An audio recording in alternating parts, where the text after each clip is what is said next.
உறவுகளும் சார்புகளும் அலகு பயிற்சி. Relations and functions unit exercise. 10வது வினா. பின் வருவனவற்றின் மதிப்பகங்களை காண்க. வினாவை புரிதல், மதிப்புகளை குறித்தல், கணக்கீடு செய்தல், மதிப்பகம் காணல், விடை பகர்தல். முதல் சப்டிவிஷன்ல f of x is equal to 2x plus 1 whole divided by x minus 9. இதுதான் கொடுக்கப்பட்ட சார்பு. காண வேண்டியது என்ன? மதிப்பகம், அதாவது xக்கு சாத்தியமான மதிப்புகள் என்ன? டினாமினேட்டர் எப்பவும் 0 ஆகக்கூடாது. ஸோ x மைனஸ் 9 இதை 0ன்னு வச்சுக்கோங்க. அப்படி வச்சுக்கிட்டா x is equal to என்னன்னு வரும்? 9ன்னு வரும். நான் ஏற்கனவே சொல்லியிருக்கேன், டினாமினேட்டர் 0வா ஆகக்கூடாது. அப்போ x is equal to 9 அப்படின்னு வந்தால் டினாமினேட்டர் 0 ஆயிரும், சார்பு வரையறுக்கப்படாது. அதனால x is equal to 9ஐ தவிர்த்து அனைத்து மெய்யெண்களும் மதிப்பகமாக அமையும். அப்போ மதிப்பகம் என்ன? r minus set of element 9 என எழுதலாம். புரிஞ்சுக்கிட்டீங்களா? இரண்டாவது subdivision. p of x is equal to minus 5 whole divided by 4x square plus 1. இதுதான் கொடுக்கப்பட்ட சார்பு. காண வேண்டியது என்ன? மதிப்பகம். மதிப்பகம்னா xக்கு சாத்தியமான மதிப்புகள். பகுதி தொகுதி ரெண்டையுமே பாருங்க.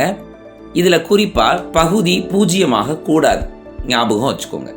அப்ப 4x ஸ்கொயர் பிளஸ் 1 அதுதான் பகுதியில் இருக்கு. எக்ஸ் ஸ்கொயர் அப்படிங்கிறது ஒரு வர்க்க எண், எப்போதுமே மிகையாகத்தான் இருக்கும், அதாவது பாசிட்டிவ் நம்பராக தான் இருக்கும். அதனால மெய்யெண்கள் அனைத்தும் மதிப்பகமாக அமையும். ஏன்னா பாசிட்டிவ் நம்பர் பிளஸ் 1 அதுவும் பாசிட்டிவ் நம்பர், கண்டிப்பா 0 ஆகவே ஆகாது. அதனால மெய்யெண்கள்ல எந்த மதிப்பு போட்டாலும் டினாமினேட்டர் 0 ஆகாது. எனவே கொடுக்கப்பட்டிருக்கிற p of x in மதிப்பகம் r, மெய்யெண்கள். புரிஞ்சுக்கிட்டீங்களா?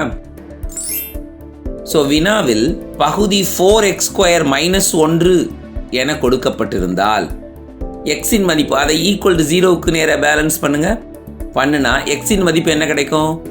மைனஸ் 1/2 பிளஸ் 1/2 கிடைக்கும். இந்த ரெண்டை தவிர்த்து எல்லா மெய்யெண்களும் வரும் அப்படிங்கிறத நம்ம உணர்ந்துக்கிற முடியும்.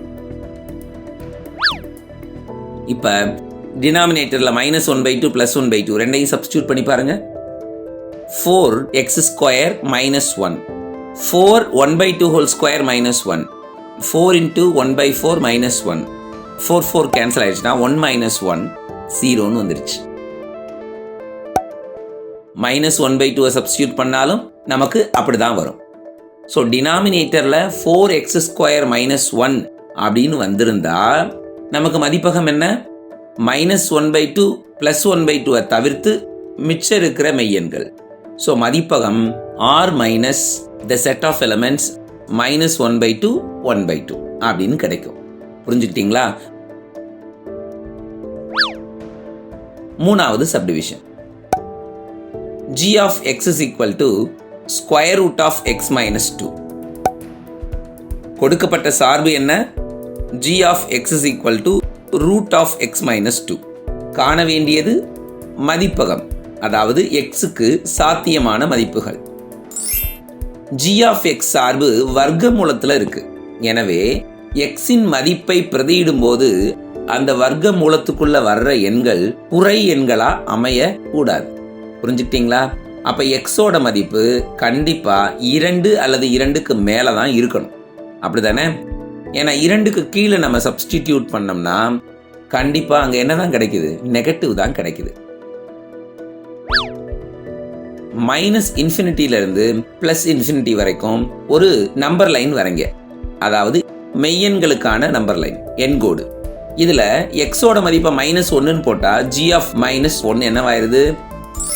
Root minus 3. இது பொருந்தாது, ஏன்னா உள்ளுக்குள்ள மைனஸ் வருது.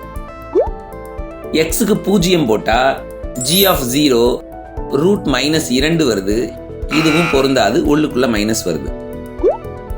x is equal to 1 போட்டா g of 1 is equal to root -1 வருது, இதுவும் பொருந்தாது.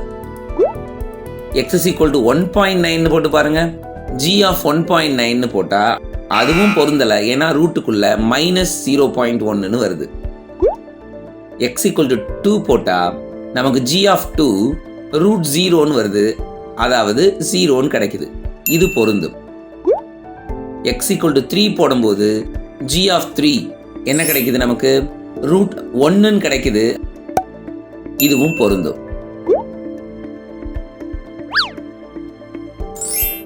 ஸோ 2 அதிகமாக இருக்கக்கூடிய அனைத்து மெய்யெண்களும் நமக்கு மதிப்பகமாக கிடைக்கும். ஸோ மதிப்பகம் அப்படின்னு வரும்போது 2, 2 பக்கம் க்ளோஸ்டு பிராக்கெட் போடணும், அதாவது மூடிய அடைப்பு, இன்ஃபினிட்டி பக்கம் திறந்த அடைப்பு.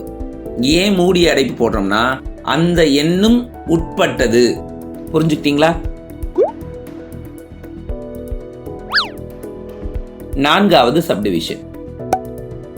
h of x is equal to x plus 6. டினாமினேட்டர்ல வேற எந்த எண்களும் இல்லை, மாறிகளும் இல்லை. அப்ப ஒரு கான்ஸ்டன்ட் தான் டினாமினேட்டர்ல இருக்குன்னா நியூமரேட்டர் மட்டும் பார்த்தா போதும். நியூமரேட்டர் 0 ஆனாலும் நமக்கு ஒன்றும் பிரச்சனை கிடையாது. ஸோ எக்ஸுக்கான மதிப்பகம் என்னவா இருக்கும் அப்படின்னு பார்த்தா எல்லா மெய்யெண்களுமே இருக்கும். ஏன்னா அதுதான், எந்த மெய்யெண்களை போட்டாலும் நமக்கு பிரச்சனை வராது, 0 ஆனாலும் நமக்கு பிரச்சனை இல்லை. டினாமினேட்டர்ல ஏதாவது இருந்தாதான் அது 0 ஆகக்கூடாதுன்னு பார்க்கணும். So x belongs to real number. மெய்யெண்களின் அனைத்து மதிப்புகளுக்கும் h of x பொருந்தும். ஸோ மதிப்பகம் ஆர், ரியல் நம்பர். புரிஞ்சுக்கிட்டீங்களா? அடுத்த வகுப்புல சந்திக்கலாமா?